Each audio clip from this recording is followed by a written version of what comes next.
This tape is very important because bodybuilders ignore the development of their calves and their forearms, and because of that, they don't develop a perfectly proportioned body. Forearms add power and size to your arms and are very important in a handshake and creating a sense of power. Also, your calves, if not developed, really distort the development of your legs and their appearance. So these two body parts are very important to develop. And also, what sets off your body is your midsection, a hard, taut, tight, muscular waistline. The champions will be telling you exactly how to accomplish these goals.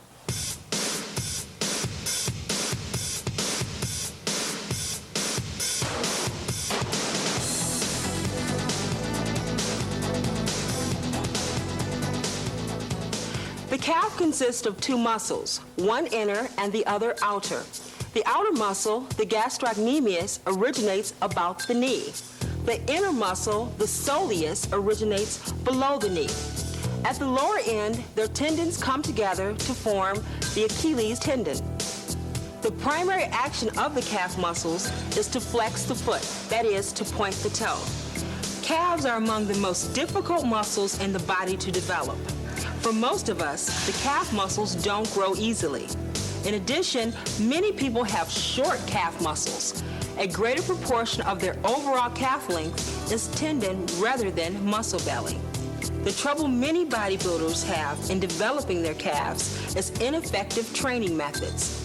But if you follow the proper basic techniques for calf training, you give yourself the best possible chance to develop your calves to their genetic potential. The gastrocnemius, the outer head of the calf, flexes the foot and the leg and supinates the foot. The soleus, the inner head of the calf, flexes the foot. If you want maximum calf development, it's better not to work these muscles wearing modern athletic shoes. They act like springs on your feet, and the muscles don't do enough of the work. However, if you have very responsive calves, or if it's simply inconvenient, you can wear athletic shoes. But you'll get better results in your calf training if you wear non-supportive foot gear like slippers, moccasins, or even working barefoot. We'll be describing the principal exercises of these muscles in a moment, but some techniques apply to all. In performing any gastrocnemius movement, the knees must remain locked throughout the entire range of motion. As we've learned, the gastrocnemius attaches above the knee, and keeping the legs straight stretches this muscle to the maximum. This gives you a more complete contraction. When you do any kind of calf raise, come up forward onto the big toe rather than letting your foot roll over toward the other four toes. This is a technique that's always been advocated by the great champion Steve Reeves. Raising up on the big toe allows you to achieve a total peak contraction of the calf muscles. You'll lose contraction if you let your ankle flex and let the foot roll over to the side. Work through as full a range of motion as possible, going all the way down and stopping to stretch the calves fully at the bottom. Then flex the foot and go up as high as you can on your toes. Partial range movements aren't as effective in calf training.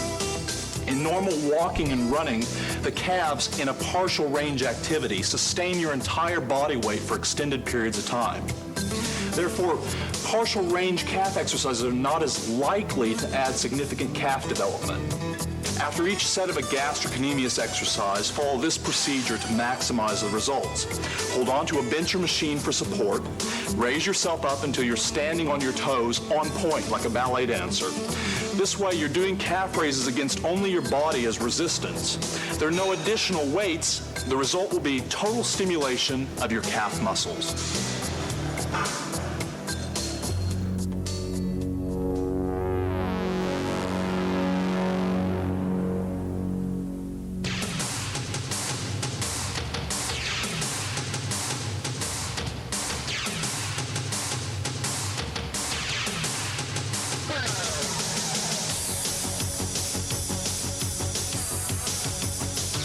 The gastrocnemius, or outer head of the calves, attaches above the knee. You develop these muscles most effectively by doing your calf raises in a standing position, with your legs straight and knees locked out. This stretch position anchors the attachments of the gastrocnemius firmly at both ends and gives you the ability to achieve a maximum contraction of the muscle fibers involved. Many bodybuilders allow themselves to bend their knees at the start of the lift and then straighten them as they raise up on their toes. However, bending your knees lowers the intensity of the gastrocnemius contraction because it allows the tension on the muscle to slacken at the beginning of the exercise. Also, bending the knees involves the thigh muscles in the effort, which further interferes with getting maximum effort from the calf muscles. To maximize your calf training intensity, try doing calf raises without wearing modern athletic shoes. Wear less supportive footwear, such as slippers or moccasins, or wear no shoes at all. This way, the calves really have to do all the work with no help from modern technology. For most of us, calves are difficult to develop, which makes achieving maximum intensity in calf training especially important. So concentrate on locking out the knees, dropping your heels down until you feel a full stretch in your calves and a stretch in your hamstrings as well. Then coming up onto your toes. Feel your weight going forward onto the big toe rather than letting your foot flex to the side. At the top position, hold a moment to get the maximum peak contraction possible. Between sets, try stretching your calf muscles gently, which will make it easier for you to work through the fullest range of motion possible during your next set. Some athletes like to train their calves every day, and they train with very, very, very heavy weight. And what can happen after a while is if they don't stretch out that muscle and take it through the full range of motion coming up and down during their calf training, they may have a tendency to get a spasm in the gastroc or in their calf muscle itself. This is quite painful. So it's very important with the calf to always warm up and cool down and slowly and easily, not ballistically, stretch that muscle till it relaxes again. To be very complete, you have to have calves, which in those days, the calf wasn't as important. Everybody worried about their upper body. And the legs became fine, but now, without legs, you can't go anywhere.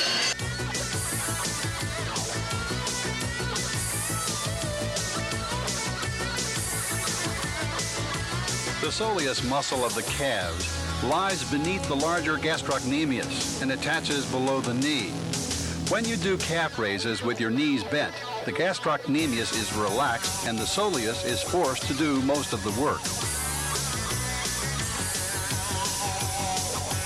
So the basic exercise for working the soleus muscle is the seated calf raise. As with standing calf raises, you need to work your soleus with a strict, controlled movement. Lower the weight, stretching your calves to a maximum. Pause at the bottom, don't bounce the weight up. Come up forward onto your big toe and avoid letting your foot flex to the side. At the top of the movement, try to hold for a moment to achieve a total peak contraction of the soleus muscles.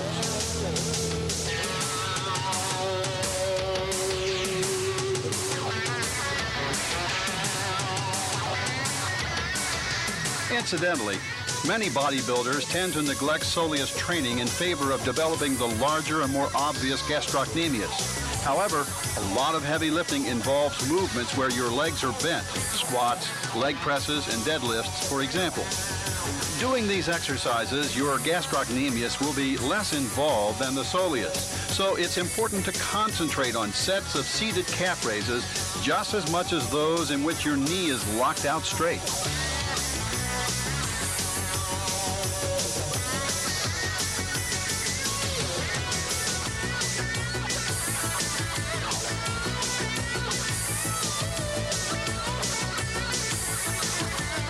Donkey calf raises are standing calf raises done in a bent over position so that your hamstrings are stretched to the maximum and remain stretched throughout the exercise.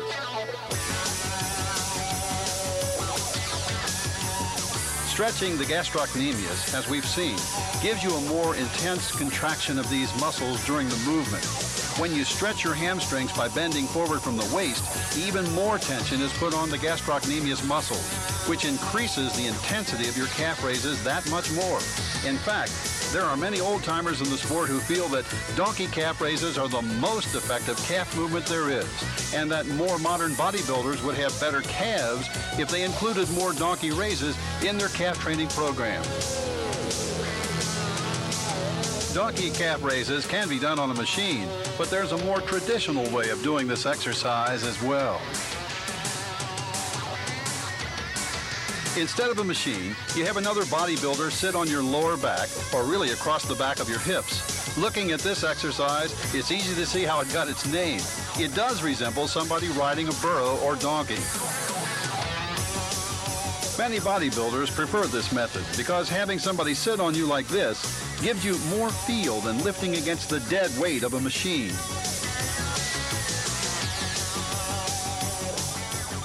My calves are genetically shaped, and also the thickness and the separation in them makes them stand out beyond other body parts that I have.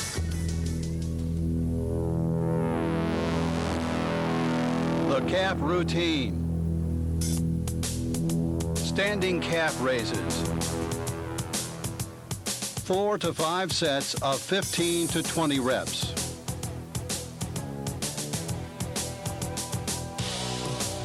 And/or doggy calf raises. 4 to 5 sets of 15 to 20 reps. Seated calf raises. 4 to 5 sets of 15 to 20 reps. You can train your calves before your workout or after your workout, but it's very important not to train your calves on the same day that you're doing your quad work. If you do calves before your quads, it becomes a weak link, and you lose a lot of your stability when you're training your quads, especially like in a movement like squat or a hack squat or a leg press. Have a good diamond-shaped calf is very important.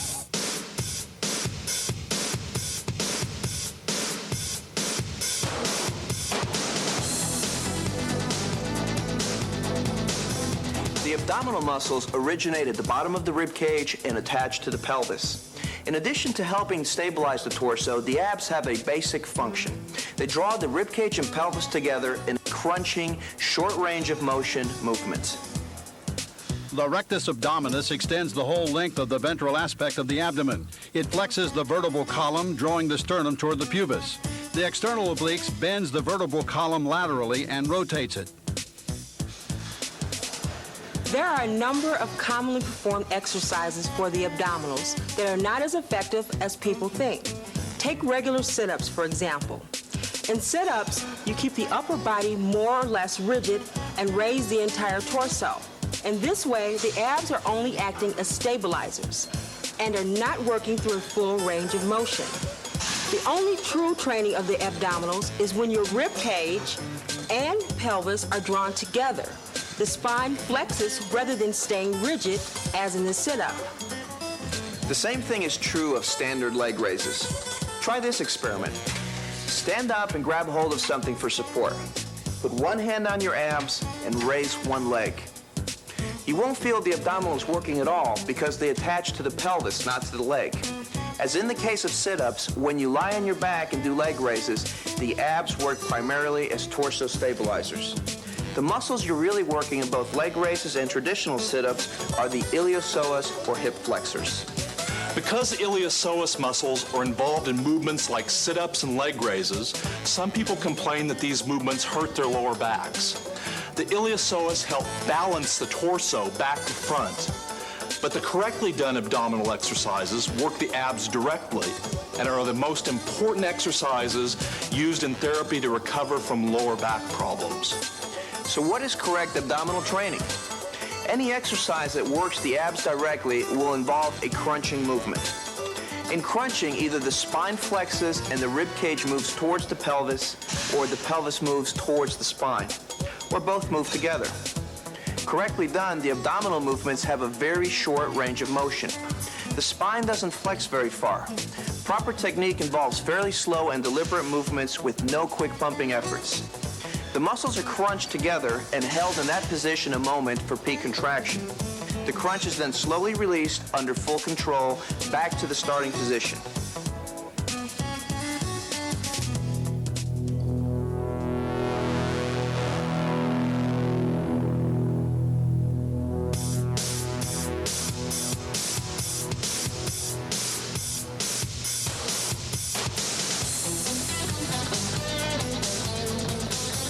The primary action of the abdominal muscles is really very simple. As they contract, they draw the rib cage and pelvis together.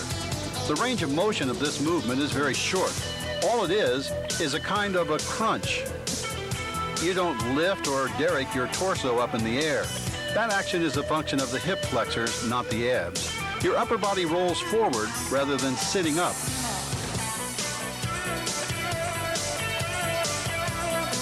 Crunches can be done lying on the floor, a bench, or on a slant board. You can do crunches with your legs lying across a bench, or knees bent with your feet flat on the floor. As long as you feel the crunching of the abs during the movement, it doesn't really matter.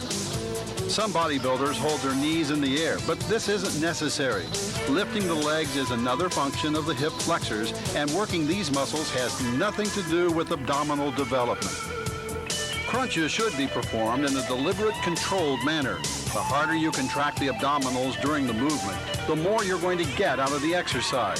So when you do your crunches, concentrate on holding at the top for a maximum peak contraction, then lowering your upper body slowly back to the starting position under full control.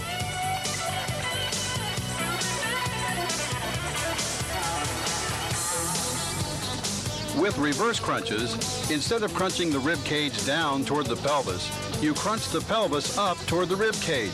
However, the goal of the exercise is still to achieve the same thing as with crunches, a complete peak contraction of the abdominal muscles.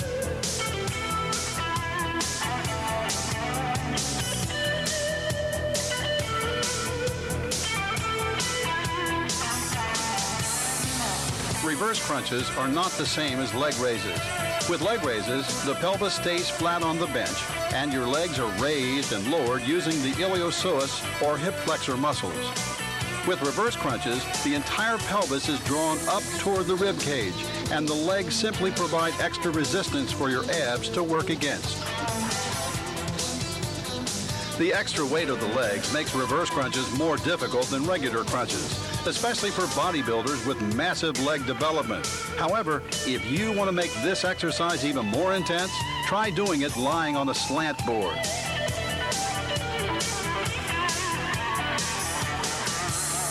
Bodybuilders do a number of variations of this movement. However, keep in mind that to do this exercise effectively, you must make sure you squeeze the pelvis up toward the rib cage and crunch the abdominals together.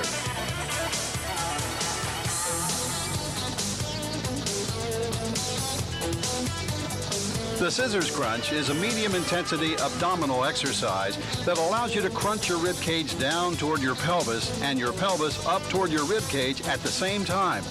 Concentrate in this exercise on continuous tension, full range of motion, and the full contraction at the top of the movement.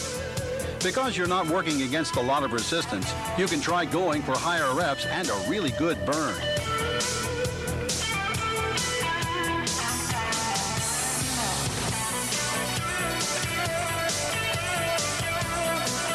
Crunches done in a vertical hanging position are the most difficult of all. Here you have the full weight of your lower body acting as resistance as you work to crunch your pelvis up toward your rib cage as high as possible. Hanging reverse crunches can be done using straps as shown here or on a bench designed to allow you to rest your weight on your forearms as you do the exercise. Either way, it's important to concentrate on bringing your pelvis up rather than just lifting your knees and legs. As with any crunch exercise, the pelvis and rib cage have to squeeze together in order to fully involve the abdominal muscles. Lifting and lowering the legs themselves does little to help with abdominal development. Twisting to the side as you do your hanging reverse crunches hits the abdominals from different angles and also allows you to work the obliques at the side of the lower torso.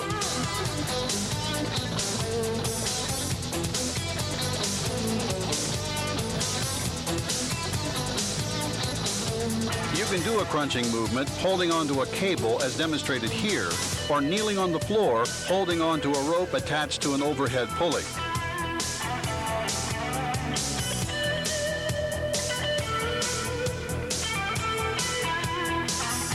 remember that for most purposes, a crunch is a crunch, no matter what variation you do or what kind of equipment you use.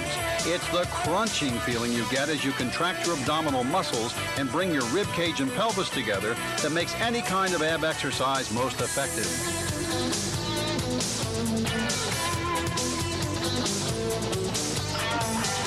One of the reasons why it's so important to wait till after you're done training your other muscle groups before you start to train abdominals, because the abdominals are needed as a power base for the rest of your movements. If the abdominals are weak, you may leave yourself open to injury. The abdominal routine. In setting up an abdominal workout routine, there are special considerations. When you do heavy training in the gym, you generally give your abs a strenuous workout as well. So the amount of ab training you do on any given day depends a lot on what kind of workout you've just been through. For example, if you've done a lot of heavy squats and leg presses, you'll find your abs are probably already tired and don't need that much work. 3 to 5 sets of 2 of the abdominal exercises, such as crunches and reverse crunches. Now that would be a reasonable workout. You could do more if you felt particularly strong that day. Really, a lot depends on how hard you crunch the muscles at the top of the exercise. By crunching harder and holding this peak contraction longer, you're going to significantly increase the intensity because you fatigue the ab muscle a lot more quickly than if you go from full extension to full contraction without putting in that extra effort. You should plan to do about 20 repetitions per set, less if you include full intense peak contractions. An exercise like the hanging reverse crunch is so demanding that many competitive bodybuilders with their massive leg development can hardly do them at all. Including these in your workout means your overall volume of ab training will be less, even though the intensity may be even greater. The abdominals are just like any other muscle, and I think that they have to be worked, in order to get the right look. Would you work them daily, or would you work them at 2 or 3 times a week, or how would you work the stomach? Again, I think that they're like other muscles. If you work them daily, you're going to overtrain them. Right. And this might be okay if you have an exceptional amount of muscle in the stomach or the obliques and you want to burn some of that off, and then you can overtrain it. But I believe that training abdominals more than 2 or 3 times a week is a mistake. But what you're really saying then is that if you are carrying excess, you're better off watching the diet than doing extra stomach work. Oh, definitely. They're two mutually exclusive things. Crunches are scissor crunches. 3 to 5 sets of 15 to 25 reps.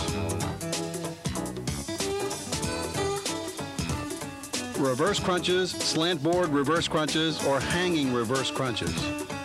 3 to 5 sets of 15 to 25 reps. There's nothing like a crunch to train the abdominals.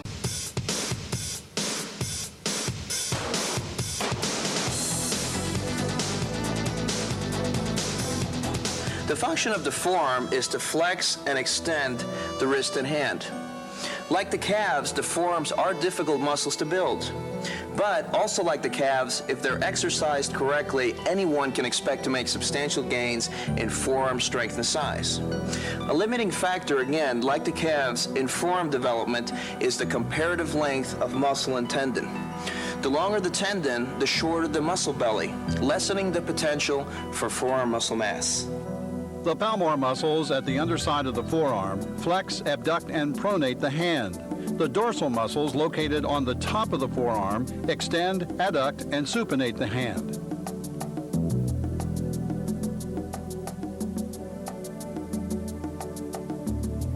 The forearm workout has only 2 basic movements, the wrist curl and the reverse wrist curl. Now the wrist curl involves curling the palm of the hand up toward the wrist, and the reverse wrist curl in which you curl the back of your hand toward the wrist. Your forearm training technique should be done much like that for calves and abdominals. You employ slow movements with a full range of motion and with a pronounced and sustained peak contraction at the top. Hold the muscle in a position of full contraction a moment before letting the weight down in a slow, controlled motion. Forearms should be worked with relatively high reps, around 12 to 15. Remember to use a weight light enough to allow your repetition to be performed in a full range of motion. You'll know you're getting a good forearm workout when you begin to experience a lactic acid buildup or a good burn at the end of a set.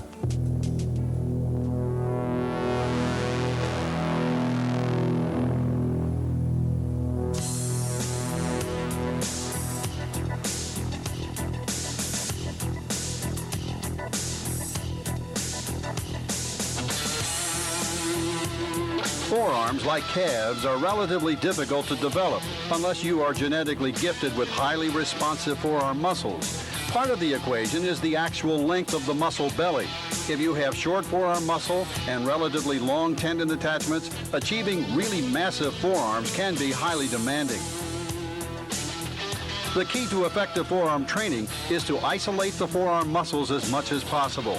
Wrist curls develop the forearm flexors. To do wrist curls effectively, keep your forearms flat on the bench so that only your wrists move. Slowly bend your wrists, keeping the movement slow, deliberate, and concentrated. Lower the bar as far as possible, pause at the bottom, then curl your wrists up as far as you can, feeling the forearm muscles fully contract at the top. If you want good arms, not just good biceps and triceps, you gotta train your forearms. Everybody wants to see the forearms. It makes a nice, complete arm. Reverse wrist curls work the forearm extensor muscles. To stabilize your forearms, place them across a preacher bench, palms facing downward, or kneel down and place them across a flat bench. Again, the key is to isolate these muscles as much as possible. Don't use such a heavy weight that you have to use your biceps to help curl the weight up. The forearm extensor muscles are considerably weaker than the flexors, so you'll find you're using a lot less weight with reverse wrist curls than with wrist curls. This exercise is the direct reverse of wrist curls. Using a slow, deliberate movement, bend the wrists and lower the bar down as far as possible. Pause at the bottom, then curl the back of the hand up as far as you can. Feel a concentrated, continuous tension throughout the movement. Quick and jerky movements are not recommended. At the top, go for a full peak contraction to put maximum intensity into the reverse wrist curl movement.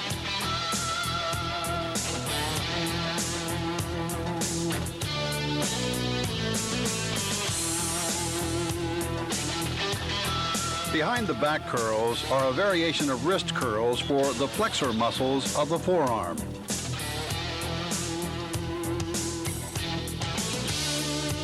With this movement, you don't get the same feeling of full range of motion, continuous tension, that you do with wrist curls. But because you're holding the bar at arm's length behind you, you do achieve a great deal of forearm isolation. And a lot of bodybuilders like that feeling of being able to achieve an even more forceful peak contraction of the forearm muscles.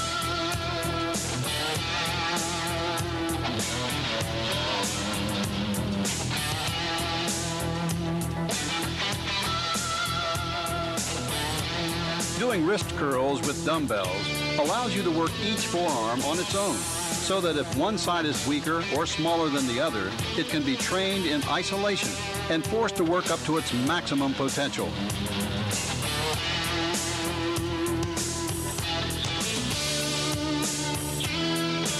Because your wrist is not locked into one angle of attack, as it is when you're holding onto a barbell, you can pronate or supinate your hands slightly during the lift, which allows you to train at whatever angle feels the best and most reduces any unwanted stress on the wrist.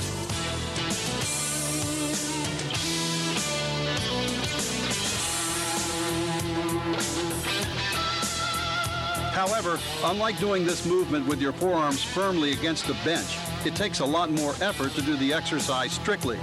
Therefore, you need to concentrate as fully as possible on form, control, technique, full range of motion, and achieving the maximum possible peak contraction at the top of the movement.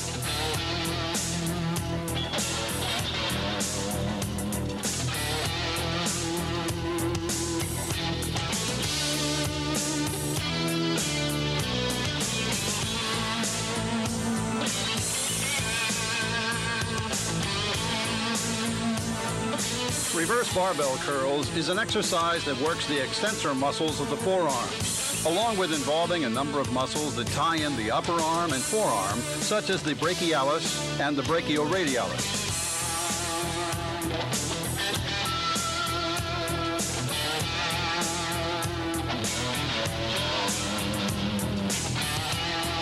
Reverse barbell curls should be done very strictly with moderately light weight.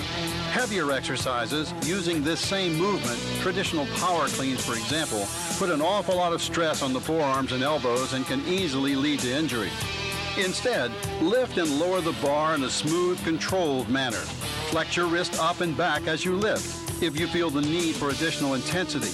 Concentrate on feeling a constant, continuous tension on the muscles during both the concentric and eccentric parts of this exercise.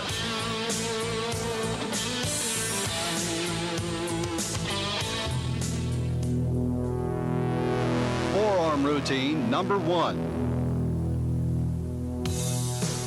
Barbell wrist curls. 3 sets of 12 to 15 reps.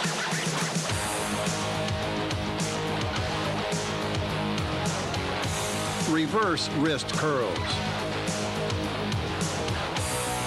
3 sets of 12 to 15 reps.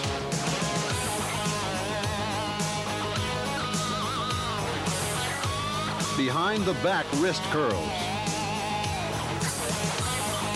3 sets of 12 to 15 reps.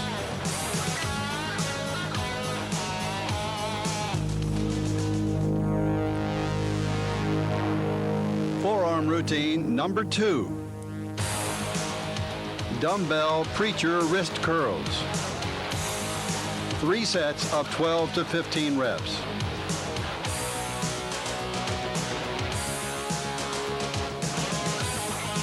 Barbell reverse curls. 3 sets of 12 to 15 reps.